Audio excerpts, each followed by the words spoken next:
Hi guys, welcome back to my channel. This is Sachin and I am a Salesforce developer. और आज के इस video में हम डिस्कस करने वाले हैं एब्स्ट्रैक्ट क्लासेस इन एपेक्स। ठीक है, लास्ट वीडियो में हमने इंटरफेस के बारे में डिस्कस किया था और आज के इस वीडियो में हम एब्स्ट्रैक्ट क्लासेस के बारे में डिस्कस करेंगे। ठीक है, तो बेसिकली एब्स्ट्रैक्ट क्लास एक वो क्लास होती है जिसका हम ऑब्जेक्ट क्रिएट नहीं कर सकते। ठीक है, तो इसका यूज़ क्या है? ठीक है, बेसिकली इसके अंदर जो भी हम मेथड्स डिफाइन करेंगे, ठीक है, जो भी क्लास इस क्लास को एक्सटेंड करेगी वो उन मेथड्स को यूज़ करेगी। ठीक है, तो इस क्लास का ऑब्जेक्ट क्रिएट करके हम मतलब अब्स्ट्रैक्ट क्लास का ऑब्जेक्ट क्रिएट करके हम इसके मेथड्स को यूज़ नहीं कर सकते, लेकिन जो इसकी चाइल्ड क्लास होगी वो अपना ऑब्जेक्ट क्रिएट करके इसके मेथड्स को यूज़ कर सकती है। ठीक है, और इसमें क्या होता है, जैसे इंटरफेसिस में हम सिर्फ अब्स्ट्रैक्ट मेथड्स ही डिफाइन कर सकते हैं, उनको हम इम्प्लीमेंट नहीं कर सकते इन इंटरफेस। ठीक है, लेकिन अब्स्ट्रैक्ट क्लास में क्या होता है कि हम अब्स्ट्रैक्ट मेथड्स को भी लिख सकते हैं और नॉन अब्स्ट्रैक्ट मेथड्स को भी लिख सकते हैं। मतलब अब्स्ट्रैक्ट क्लास के अंदर ऐसे मेथड भी हो सकते हैं जिनकी बॉडी हो और ऐसे भी हो सकते हैं जिनकी बॉडी ना हो। ठीक है, लेकिन इंटरफेसिस में हम सिर्फ उन मेथड्स को ही लिख सकते हैं जिनकी बॉडी नहीं हो सकती। मतलब इंटरफेस के अंदर हम मेथड्स को इम्प्लीमेंट नहीं कर सकते। ठीक है, तो चलिए विदाउट वेस्टिंग एनी टाइम हम इसकी प्रैक्टिकल इम्प्लीमेंटेशन देखते हैं कि अब अब्स्ट्रैक्ट क्लास क्या होती है, उसको कैसे क्रिएट करते हैं और कैसे उसको यूज़ करते हैं। ठीक है, और एट द एंड हम इंटरफेस और अब्स्ट्रैक्ट क्लास में पूरा प्रॉपर डिफरेंस भी समझेंगे और कब हमें अब्स्ट्रैक्ट क्लास यूज़ करनी है और कब हमें इंटरफेस हमें यूज़ करना है वो भी हम आगे चल के डिस्कस करेंगे। ठीक है, तो अभी के लिए हम इसकी प्रैक्टिकल इम्प्लीमेंटेशन देखेंगे कि अब्स्ट्रैक्ट क्लास को हम कैसे क्रिएट कर सकते हैं और कैसे उसको यूज़ कर सकते हैं। तो यहाँ पे आ चुका हूँ मैं अपने डेवलपर कंसोल के अंदर। ठीक है, इसको मैं यहाँ से क्लोज करता हूँ और यहाँ पे मैं एक न्यू क्लास क्रिएट करता हूँ। तो यहाँ पे इसका नेम मैं लिख देता हूँ अब्स्ट्रैक्ट क्लास एग्जाम्पल। ठीक है, अब्स्ट्रैक्ट क्लास एग्जाम्पल, ये हमारी क्लास क्रिएट होगी। और अब्स्ट्रैक्ट क्लास क्रिएट करने के लिए यहाँ पे हम अब्स्ट्रैक्ट कीवर्ड का यूज़ करते हैं। ठीक है, अब्स्ट्रैक्ट, तो यहाँ पे मैंने लिख दिया पब्लिक अब्स्ट्रैक्ट क्लास, ये हमारी क्लास का नेम हो गया। ठीक है, अब जैसे मैंने आपको बताया कि अब्स्ट्रैक्ट क्लास के अंदर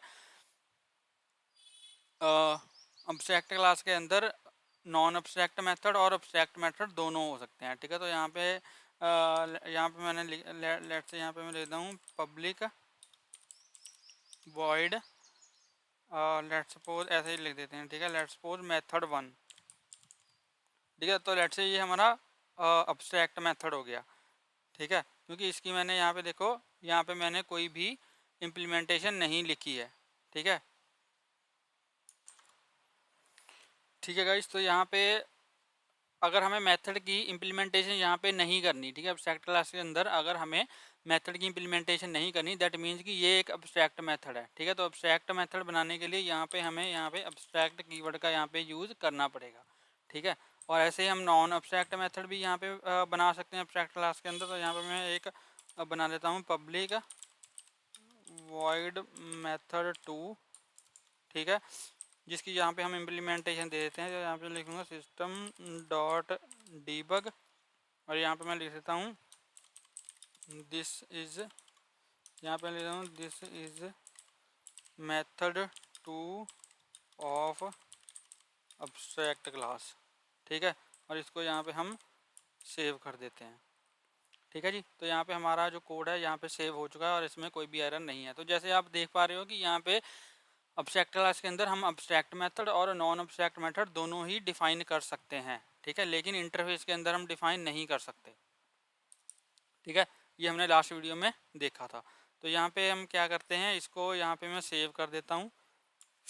अब हम यहाँ पे क्या करेंगे, एक और क्लास क्रिएट करेंगे जो कि इस क्लास को एक्सटेंड करेगी। ठीक है, तो यहाँ पे मैं लिख देता हूँ कोई एक क्लास, ऐसे ही लिख देते हैं चाइल्ड चाइल्ड क्लास। चलो ऐसे कुछ भी ले लो यार, नाम कोई वो इतना मैटर नहीं करता। ठीक है, चाइल्ड क्लास यहाँ पे ले लिया। यहाँ पे इसको मैं यहाँ पे लिखूँगा एक्सटेंड्स। एक्सटेंड्स किसको करेगी, ये अब्स्ट्रैक्ट क्लास इसको। ठीक है, इसको यहाँ से इसका नेम ही कॉपी कर लेते हैं। तो यहाँ पे इसको मैंने कॉपी कर लिया और यहाँ पे इसको मैंने पेस्ट कर दिया। ठीक है, और इसने एक्सटेंड कर लिया। और इसको अगर मैं सेव करता हूँ तो जो ये दोनों मेथड्स हैं, ठीक है, ये जो दोनों मेथड्स हैं ये बाय डिफ़ॉल्ट इसके अंदर आ चुके होंगे। लेकिन जो एक एब्स्ट्रैक्ट मेथड है, ठीक है, विच इज़ मेथड 1, इसको इस क्लास को यहाँ पे इम्प्लीमेंट करना पड़ेगा। उसी का ये हमें एरर दे, देखो क्लास चाइल्ड मस्ट इम्प्लीमेंट दी abstract method abstract class child dot method 1। तो ये कह रहा है कि जो एब्स्ट्रैक्ट क्लास के अंदर आपने एक एब्स्ट्रैक्ट मेथड क्रिएट किया है विच इज़ मेथड 1, वो इस क्लास में इम्प्लीमेंट होना चाहिए। ठीक है, क्योंकि ये चाइल्ड क्लास है एब्स्ट्रैक्ट क्लास की, तो जो भी एब्स्ट्रैक्ट मेथड होगा एब्स्ट्रैक्ट क्लास के अंदर उसको यहाँ पे इम्प्लीमेंट करना पड़ेगा। ठीक है, तो यहाँ पे मैं लिख देता हूँ पब्लिक। तो यहाँ पे हम इसको ओवरराइड कर रहे हैं, तो यहाँ पे ओवरराइड कीवर्ड का यूज़ हम करेंगे। ठीक है, public override void method 1।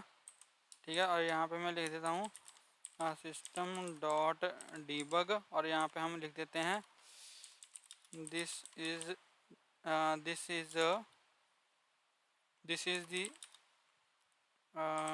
Method of abstract class implemented in child class. ठीक है, तो यहाँ पे इसको मैंने सेव कर दिया। ठीक है जी, तो यहाँ पे इसको मैंने सेव, ओके। ये क्या बोल रहा है, override specified for non overriding method. Okay sorry, method 1 है, मेथड 1 है, यहाँ पे मेथड का नेम गलत कर दिया मैंने। अब इसको सेव करते हैं, तो अब ये सेव हो जाएगा। ठीक है, अब ये सेव हो गया। तो अब यहाँ पे हम क्या करते हैं, जैसे मैंने आपको बताया था कि एब्स्ट्रैक्ट क्लास का हम ऑब्जेक्ट क्रिएट नहीं कर सकते। ठीक है, तो इसके जो भी मेथड्स होंगे वो हम कैसे यूज़ कर सकते हैं, जो इसकी चाइल्ड क्लास है, इस चाइल्ड क्लास का ऑब्जेक्ट क्रिएट करके हम इन मेथड्स को यूज़ कर सकते हैं। ठीक है, तो वो भी मैं आपको दिखा देता हूँ। सबसे पहले हम एब्स्ट्रैक्ट क्लास का ऑब्जेक्ट क्रिएट करने की कोशिश करेंगे और मैं आपको दिखाऊंगा कि हमें क्या एरर आता है। ठीक है, तो यहाँ पे मैंने इस क्लास को कॉपी किया। ठीक है, इस क्लास का नेम कॉपी किया और यहाँ पे मैं लिख दिया obj is equals to new.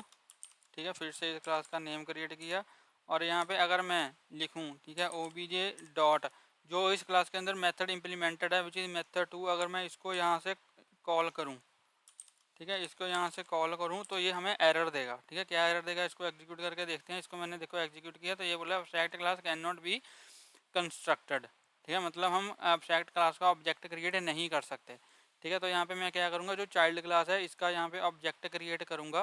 ठीक है, विच इज़ चाइल्ड क्लास। तो यहाँ पे मैंने इसको किया। ठीक है, अब इस क्लास के ऑब्जेक्ट का यूज़ करके मैं इन मेथड्स को, ठीक है, मेथड 1 और मेथड 2 को यहाँ पे इम्प्लीमेंट कर सकता हूँ। तो अगर यहाँ पे मैं अगर सबसे पहले मेथड 2 को ही करते हैं, क्योंकि मेथड 2 जो है वहाँ पे, यहाँ पे आप देख सकते हो कि ये अब्स्ट्रैक्ट क्लास के अंदर मैंने इम्प्लीमेंट कर दिया था। ठीक है, तो जब चाइल्ड क्लास ने इस क्लास को एक्सटेंड किया तो ये मेथड 2 जो है वो बाय डिफ़ॉल्ट चाइल्ड 2 क्लास के अंदर यहाँ पे आ चुका होगा। इसलिए हम इस क्लास के ऑब्जेक्ट का यूज़ करके मेथड 2 मेथड को यहाँ पे यूज़ कर सकते हैं। ठीक है, तो जैसे इसको मैं एग्जीक्यूट करूँगा तो ये हमारा जो कोड है यहाँ पे देखो एग्जीक्यूट हो चुका है। ठीक है, और यहाँ पे अगर मैं इसको डीबग करूँ तो यहाँ पे देखो this is method 2 of abstract class. ठीक है,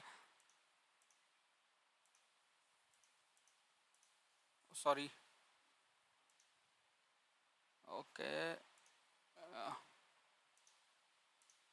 ठीक है, मेथड 2 ऑफ एब्स्ट्रैक्ट क्लास। अब जो मेथड 1 है उसको भी हम इम्प्लीमेंट कर लेते हैं। मेथड 1 को यहाँ पे मैंने चाइल्ड क्लास के अंदर ही यहाँ पे इम्प्लीमेंट किया था, तो यहाँ पे लिखूँगा obj डॉट और यहाँ पे मैं लिख दूँगा मेथड 1। ठीक है, जैसे अब इसको मैं एग्जीक्यूट करूँगा तो ये हमें अब दोनों आउटपुट मिल जाएंगी, मेथड 1 की भी और मेथड 2 की भी। ठीक है, यहाँ पे देखो this is method of abstract class implemented in child class. ठीक है, विच इज़ मेथड 1। ठीक है, ये देखो मेथड 1। उसके बाद जो मेथड 2 है उसकी भी यहाँ पे आउटपुट हमें यहाँ पे मिल चुका है, this is the method 2 of abstract class. ठीक है, तो ये मेन डिफरेंस होता है इंटरफेस के अंदर और एब्स्ट्रैक्ट क्लास के अंदर, कि एब्स्ट्रैक्ट क्लास के अंदर हम दोनों तरीके के मेथड्स लिख सकते हैं, नॉन एब्स्ट्रैक्ट भी और एब्स्ट्रैक्ट भी। ठीक है, और लेकिन इंटरफेस के अंदर हम सिर्फ एब्स्ट्रैक्ट मेथड्स को ही लिख सकते हैं, नॉन एब्स्ट्रैक्ट मेथड्स को हम नहीं लिख सकते इन इंटरफेस। ठीक है, ठीक है जी, तो ये हो गया। अब चलिए इसकी देख लेते हैं थ्योरेटिकल जो पॉइंट्स हैं कि मेन एब्स्ट्रैक्ट क्लास में और इंटरफेस में क्या डिफरेंस होता है और कब हमें एब्स्ट्रैक्ट क्लास यूज़ करनी चाहिए और कब हमें जो है वो इंटरफेस यूज़ करना चाहिए। ठीक है गाइस, तो सबसे पहले ये मैंने कुछ डिफरेंसेस लिखे हैं, ठीक है, कि क्या क्या डिफरेंसेस हैं एब्स्ट्रैक्ट क्लास में और इंटरफेस में। तो यहाँ पे आप देख सकते हो कि मेथड्स, ठीक है, एब्स्ट्रैक्ट और नॉन एब्स्ट्रैक्ट दोनों हो सकते हैं, ठीक है। एब्स्ट्रैक्ट क्लास के अंदर एब्स्ट्रैक्ट और नॉन एब्स्ट्रैक्ट मेथड दोनों हो सकते हैं, ये हमने देख भी लिया है। लेकिन इंटरफेस के अंदर सिर्फ एब्स्ट्रैक्ट मेथड्स होते हैं, ठीक है, डिफ़ॉल्ट बिहेवियर के साथ, ठीक है। और उसके बाद जो फील्ड्स हैं उसमें इंस्टेंस वेरिएबल डिफाइन कर सकते हैं, ठीक है। एब्स्ट्रैक्ट क्लास के अंदर मैं इसके वेरिएबल्स डिफाइन कर सकता हूँ जैसे हम नॉर्मल क्लास के अंदर करते हैं, ठीक है। लेट्स से अगर यहाँ पे मैं वेरिएबल क्रिएट करना चाहूँ तो वो भी यहाँ पे मैं कर सकता हूँ, ऐसे कुछ भी कर सकता हूँ, ठीक है। जैसे पब्लिक इंटीजर, ठीक है, var1 ऐसे करके कुछ भी इसके अंदर मैं ऐसे कुछ भी वेरिएबल जो है वो डिफाइन कर सकता हूँ, और जो भी क्लास इसको एक्सटेंड करेगी ये मैं उसके अंदर यूज़ कर सकता हूँ, ठीक है। ये मैंने देखो यहाँ पे कोई भी एरर नहीं आया, लेकिन इंटरफेस के अंदर ये हम नहीं कर सकते, ठीक है। इंटरफेस के अंदर अगर मैं आपको दिखाऊँ तो देखो सिर्फ कांस्टेंट्स डिफाइन कर सकते हैं, ठीक है, स्टैटिक फाइनल फील्ड्स। इसमें इस इंटरफेस के अंदर सिर्फ हम वही वैल्यूज़ डिफाइन कर सकते हैं जो सिर्फ कांस्टेंट होंगी, मतलब अगर हमने वो डिफाइन कर दी तो वो चेंज नहीं हो सकती, ठीक है। लेकिन इसके अंदर ऐसा नहीं होता, इंस्टेंस वेरिएबल्स जो हैं वो चेंजेबल होते हैं, हम उनकी वैल्यूज़ को कभी भी ओवरराइड कर सकते हैं, ठीक है। लेकिन इंटरफेस में जो भी हम वेरिएबल्स क्रिएट करेंगे वो फाइनल होंगे और कांस्टेंट होंगे, उनको हम चेंज नहीं कर सकते, ठीक है। उसके बाद मल्टीपल इनहेरिटेंस, एक ही क्लास इनहेरिट कर सकते हैं, ठीक है। तो इसके अंदर क्या होता है कि एक जो क्लास है, ठीक है, एक जो क्लास है वो एक ही क्लास को एक्सटेंड कर सकती है एट वन टाइम, ठीक है। एक से ज़्यादा क्लासेस को एक्सटेंड नहीं कर सकती। इसकी मैं एग्जांपल आपको दिखा देता हूँ। मान लो ये हमारी चाइल्ड क्लास है, ठीक है, जो कि एक्सटेंड कर रही है एब्स्ट्रैक्ट क्लास को, ठीक है। हम अगर मैं कोई और एक क्लास ओपन कर लूँ यहाँ पे, ठीक है, कोई और एक क्लास ओपन कर लूँ यहाँ पे और आपको दिखाऊँ कि ये एरर देगा अगर मैं किसी और क्लास को इम्प्लीमेंट करता हूँ। मान लो कोई भी एक क्लास ओपन कर लेते हैं, ठीक है, रैंडमली, ओके।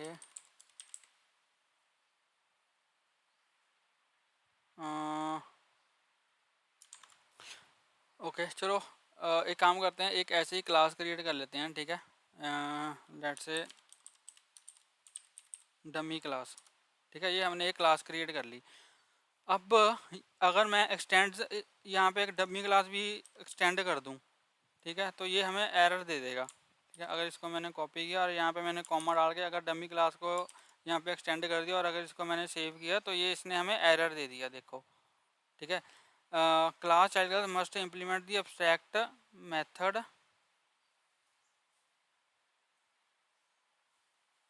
मेथड 1, ठीक है, ये किया तो है, वही है, मतलब ये एरर देगा, ये हमें एक से ज़्यादा क्लासेस को इम्प्लीमेंट करने नहीं देगा। अगर मैं इसको हटा दूंगा तो ये हमारा यहाँ पे सेव हो जाएगा, ठीक है। लेकिन इंटरफेसिस में क्या होता है कि एक क्लास एक टाइम पे एक से ज़्यादा इंटरफेसिस को इम्प्लीमेंट कर सकती है, ठीक है, ठीक है। तो ये एक मेन डिफरेंस हो गया, ठीक है। एक क्लास मल्टीपल इंटरफेस इंप्लीमेंट कर सकती है, लेकिन एक क्लास एक टाइम पे एक ही क्लास को इनहेरिट कर सकती है, एक से ज़्यादा को नहीं कर सकती, ठीक है। उसके बाद एक्सेस मॉडिफायर्स क्या है, मेथड्स और फील्ड्स के लिए एक्सेस मॉडिफायर्स डिफाइन कर सकते हैं, ठीक है। एक्सेस मॉडिफायर जैसे पब्लिक, प्राइवेट, प्रोटेक्टेड, ठीक है, तो ये यहाँ पे हम अपनी मर्जी से एब्स्ट्रैक्ट क्लास में यहाँ पे डिफाइन कर सकते हैं, ठीक है। अगर मैं जो ये मेरी एब्स्ट्रैक्ट क्लास थी, अगर मैं इसकी जगह पे जो मैंने ये पब्लिक लिखा है, ठीक है, अगर इसको मैं प्राइवेट भी कर दूंगा तो भी ये चल जाएगा, ठीक है, तो भी ये चल जाएगा। अगर इसको मैं सेव करूंगा तो ये हमें एरर नहीं देगा, ये सेव हो जाएगा, ठीक है। देखो सेव हो गया, इसमें कोई भी एरर नहीं इसने दिया मुझे, ठीक है। लेकिन जो इंटरफेस में क्या होता है, इंटरफेस में अगर मैं कोई भी वेरिएबल क्रिएट करता हूँ, ठीक है, एक तो वो स्टैटिक होंगे और कांस्टेंट होंगे, ठीक है, जो मैंने बताया, लेकिन वो जो है वो पब्लिक ही होने चाहिए।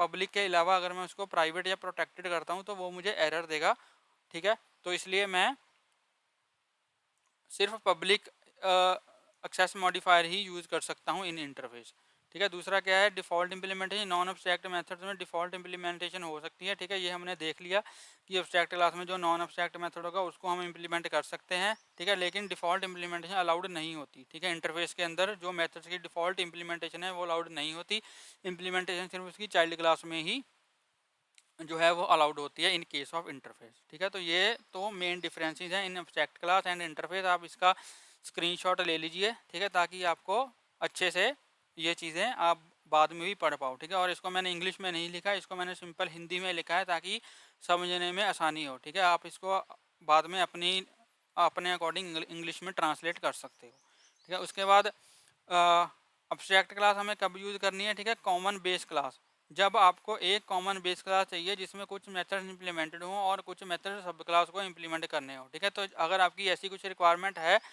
तो आप यहाँ पे एब्स्ट्रैक्ट क्लास यूज़ करोगे, ठीक है। उसके बाद शेयर्ड स्टेट है, जब आपको सब क्लास के बीच कॉमन स्टेट शेयर करनी हो, मतलब फील्ड शेयर करनी हो, ठीक है। कि यहाँ पे आप फील्ड क्रिएट कर दो, ठीक है। यहाँ पे आप फील्ड क्रिएट कर दो और जो भी क्लास इसको इंप्लीमेंट करेगी वो ये फील्ड उसके उसमें भी शेयर हो जाएंगी, ठीक है। तो अगर आपकी ऐसी रिक्वायरमेंट है तो तब आप एब्स्ट्रैक्ट क्लास यूज़ कर सकते हो। उसके बाद पार्शियल इंप्लीमेंटेशन, जब कुछ फंक्शनैलिटी को बेस क्लास में इंप्लीमेंट करना हो और स्पेसिफिक फंक्शनैलिटी को सब क्लास में, ठीक है। तो जैसे कि कुछ मेथड्स को आप यहाँ पे इंप्लीमेंट कर सकते हो एब्स्ट्रैक्ट क्लास के अंदर, और जो भी एब्स्ट्रैक्ट मेथड है उनको तो चाइल्ड क्लास इंप्लीमेंट कर ही देगी, ठीक है। तो अगर आपकी कुछ ऐसी रिक्वायरमेंट है कि अगर आपको कुछ फंक्शनैलिटी बेस क्लास में रखनी है और कुछ उसकी सब क्लास में, तो वहाँ पे आप एब्स्ट्रैक्ट क्लास का यूज़ कर सकते हो। फिर उसके बाद इंटरफेस को कब यूज़ कर सकते हैं, एक तो जब हमें मल्टीपल इनहेरिटेंस की रिक्वायरमेंट हो तब हमें इंटरफेस ही यूज़ करना पड़ेगा, क्योंकि एक क्लास जो है वो मल्टीपल क्लासेस को एक्सटेंड नहीं कर सकती, ठीक है। इम्प्लीमेंट सिर्फ एक क्लास मल्टीपल इंटरफेसेस को इम्प्लीमेंट कर सकती है, तो उस केस में हमें जो है वो इंटरफेस ही यूज़ करना पड़ेगा, ठीक है। उसके बाद कॉमन बिहेवियर, जब आपको डिफरेंट क्लासेस के बीच में कॉमन बिहेवियर इन्फोर्स करना हो बिना उसके इम्प्लीमेंटेशन डिटेल के बारे में सोचे, ठीक है। तो यहाँ पे इसका मतलब क्या है कि जैसे एक इंटरफेस में मैंने तीन मेथड डिफाइन कर दिए, ठीक है। तीन मेथड डिफाइन कर दिए, अब उनकी जो इम्प्लीमेंटेशन है वो तो उसकी चाइल्ड क्लास में ही होगी, ठीक है। अब मान लो मैंने दो उसकी चाइल्ड क्लास बना दी, ठीक है। एक जो क्लास है वो अपनी नीड के अकॉर्डिंग उन मेथड्स को इम्प्लीमेंट कर सकती है और जो दूसरी क्लास है वो अपनी नीड के अकॉर्डिंग उन मेथड्स को इम्प्लीमेंट कर सकती है। वो मुझे बेस क्लास में ये सोचने की ज़रूरत नहीं है कि मुझे उन मेथड्स में क्या लिखना है, ठीक है। तो ये पॉइंट वही चीज़ है, जब आपको डिफरेंट क्लासेस के बीच कॉमन बिहेवियर इन्फोर्स करना हो बिना उसकी इम्प्लीमेंटेशन डिटेल्स के बारे में सोचे, क्योंकि जो उनकी इम्प्लीमेंटेशन डिटेल्स है वो तो चाइल्ड क्लास अपनी नीड के अकॉर्डिंग ही उसको इम्प्लीमेंट करेंगी, ठीक है। उसके बाद क्या है, डीकपलिंग है। डीकपलिंग हमने लास्ट वीडियो में डिस्कस किया था, जब आपको लूजली कपल्ड डिज़ाइन बनाना हो जिसके एक कंपोनेंट को चेंज करना बाकी कंपोनेंट को इम्पैक्ट ना करे, ठीक है। तो जैसे मैंने अभी आपको बताया कि दो चाइल्ड क्लासेस हैं, तो अगर मैं एक चाइल्ड क्लास के मेथड में कोई चेंज कर दूंगा तो उसका दूसरे चाइल्ड क्लास के मेथड पे कोई इम्पैक्ट नहीं आएगा, ठीक है। तो उसको क्या बोलते हैं, डीकपलिंग। तो अगर आपकी ये रिक्वायरमेंट्स है तो उस केस में यहाँ पे आप इंटरफेस का यूज़ कर सकते हो, ठीक है। तो ये हमने डिटेल में डिस्कस किया कि क्या क्या डिफरेंसेस हैं एब्स्ट्रैक्ट क्लास में, इंटरफेस में, और कब हमें एब्स्ट्रैक्ट क्लास यूज़ करनी है और कब हमें इंटरफेस यूज़ करना है, ठीक है। आई होप आपको ये वीडियो अच्छा लगा होगा। अगर आपको ये वीडियो अच्छा लगा हो तो प्लीज़ इस वीडियो को लाइक करें, शेयर करें और मेरे यूट्यूब चैनल को सब्सक्राइब करें, और प्लीज़ बेल आइकन को हिट कर देना ताकि मेरी लेटेस्ट वीडियो की नोटिफिकेशन आपको मिलती रहे और आपसे कोई वीडियो मिस ना हो। मिलते हैं नई वीडियो में नए टॉपिक के साथ, तब तक के लिए हंसते रहिए, मुस्कुराते रहिए, सीखते रहिए और सिखाते रहिए। Thank you for watching.